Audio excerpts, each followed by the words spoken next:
Louis Ziska is a plant biologist at the U.S. Department of Agriculture. He's studying what rising levels of carbon dioxide are doing to crops like rice. And we know that CO2 is plant food. It will make the rice grow more, but it's more complex than that. Ziska and his colleagues recently found that rice grown under high CO2 levels expected by the end of this century had lower levels of protein, iron, zinc, and B vitamins. That's a problem in countries where rice is the staple food. It's the sole source of calories for almost 2 billion people in the world. And so whatever happens to rice is going to have a big impact on the global community.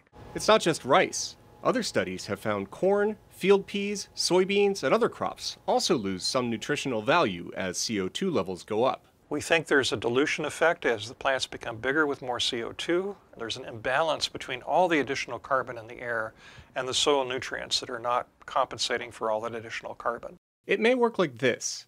Plants need carbon dioxide from the air to grow.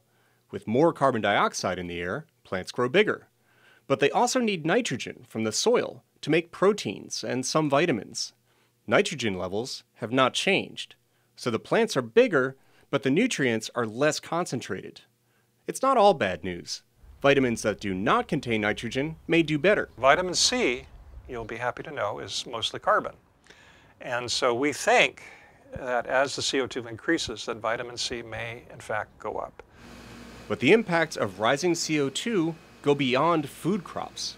Under these sheets is parthenium, a nasty, invasive, allergy-producing weed.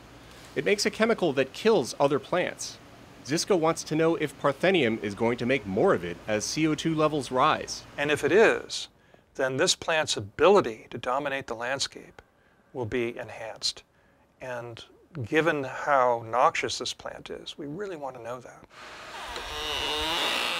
For 30 years, Ziska has been asking how rising CO2 will affect plants and the creatures that depend on them, from crops and weeds to pollen that feeds bees. When we think about the effects of CO2 on plants on the human level, obviously important, but keep in mind that it's more than just people.